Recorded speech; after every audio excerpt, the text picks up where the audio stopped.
Good evening friends.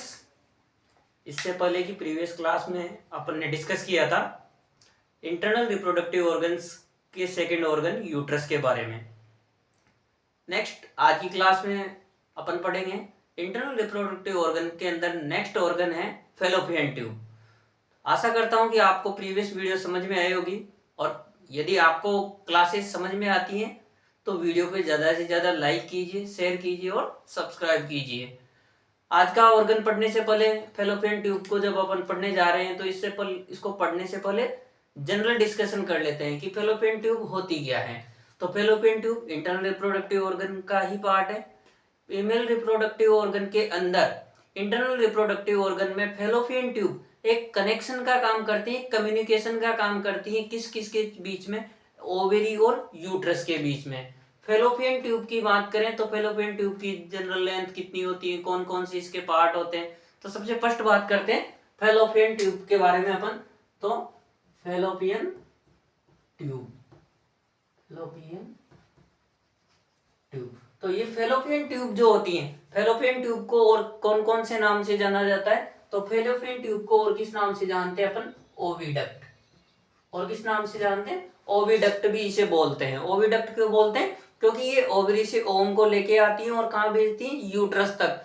तो ovary से ovum को यूट्रस तक पहुंचाने के लिए ये क्या करती है? एक ट्यूब के रूप में काम करती है, एक डक्ट के रूप में काम करती है। इसके अलावा और किस नाम से जानते हैं? सालपिंज। और किस नाम से जानते हैं? सालपिंज। तो ये सब इसके नाम होते हैं। इसको फैलोपियन ट्यूब को ओविडक्ट भी बोल सकते हैं, सालपिंज भी बोल सकते हैं।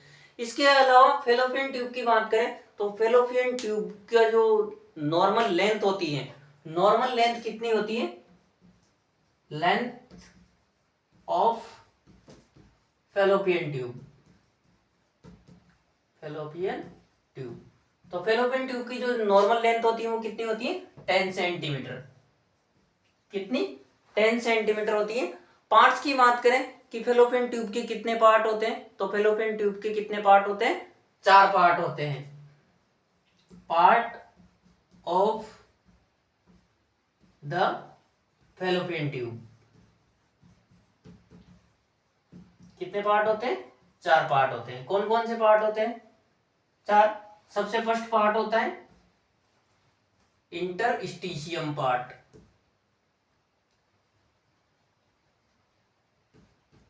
इंटरस्टिशियम। सेकंड पार्ट होता है, सेकंड पार्ट कौन सा पार्ट होता है? इस्टमस। नेक्स्ट बात करते हैं थर्ड पार्ट कौन सा पार्ट होता है? Ampulla, ampulla. और लास्ट पार्ट जो होता है उसे क्या बोलते हैं अपन? Infundibulum, infundibulum. तो यहाँ पे जब 10 सेंटीमीटर फैलोपियन ट्यूब को अपन ने 4 पार्ट्स के अंदर डिवाइड किया, तो सबसे फर्स्ट अपन यहाँ पे नॉर्मल रफ डायग्राम बना लेते हैं एक कि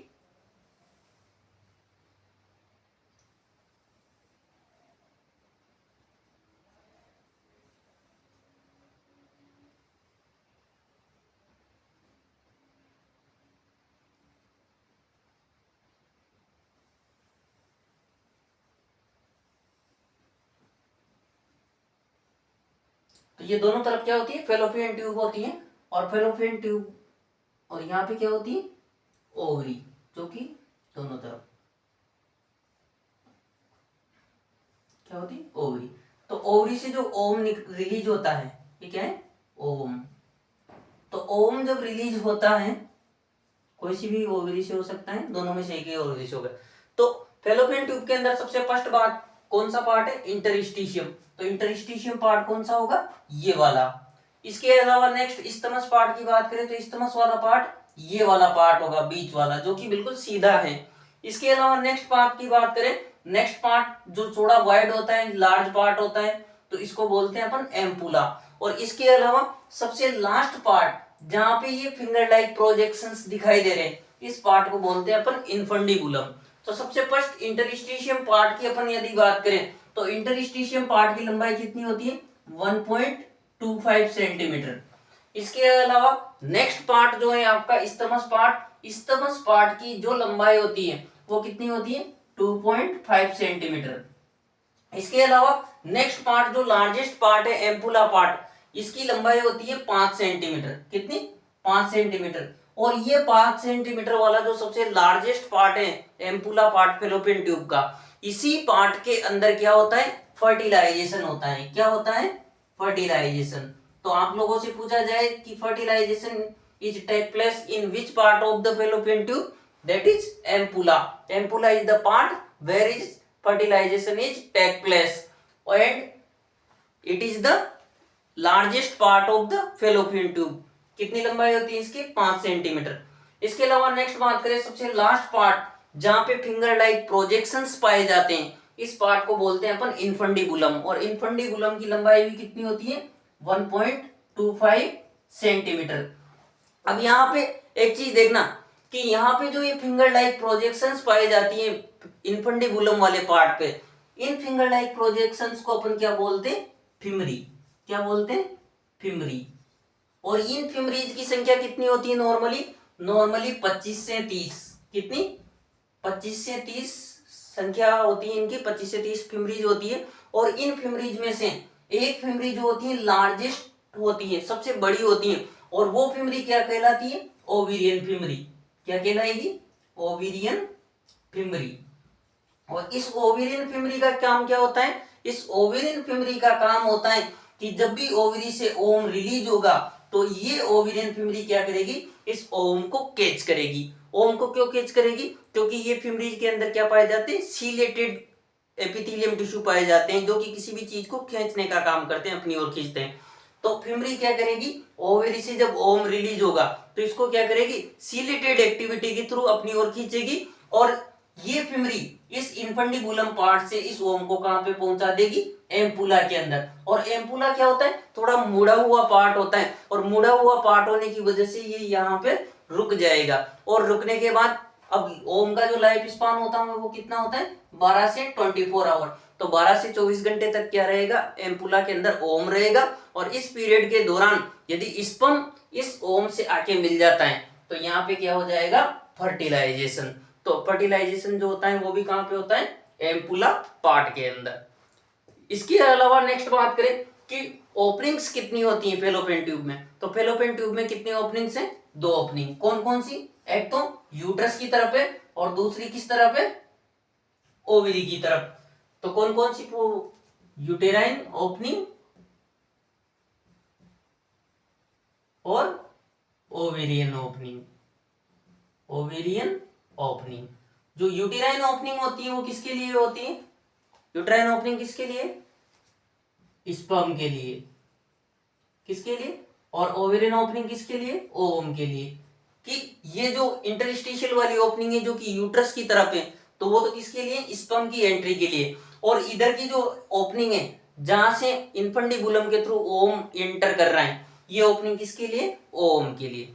इसके अलावा यहाँ पे आप लोगों ने एक चीज देखी होगी कि जब फेलोपियन ट्यूब के पार्ट्स अपन ने डिस्कस किए तो इसके अंदर इंटरस्टिशियम पार्ट और इन्फंडिबुलम पार्ट, दोनों ही पार्ट क्या है? दोनों ही पार्ट की लंबाई क्या है? सेम है, 1.25 सेंटीमीटर है। तो इस कंडीशन में क्या है? दोनों की लंबाई सेम है। तो सर लार्जेस्ट पार्ट तो कौन सा हो गया? एम्पुला हो गया। लेकिन सबसे स्मॉलेस्ट पार्ट की बात करें तो यहाँ तक सबसे जो कम लंबाई है उस कम लंबाई के 2 पार्ट है। तो अब इनमें से बड़ा कौन सा पार्ट होगा या सबसे छोटा पार्ट किसको मानेंगे कि इन दोनों में से भी छोटा कौन है?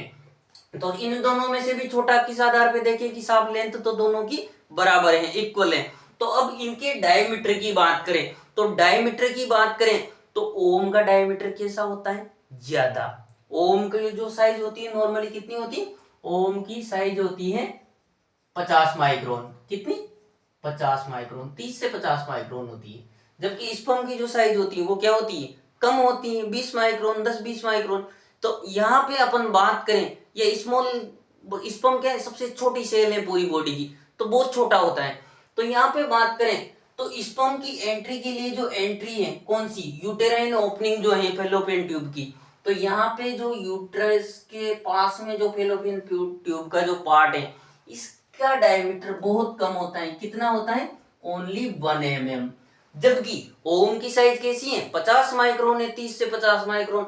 और ओवेरियन ओपनिंग कौन सी है अपनी फैलोपियन ट्यूब की, कौन सी, इनफंडिबुलम।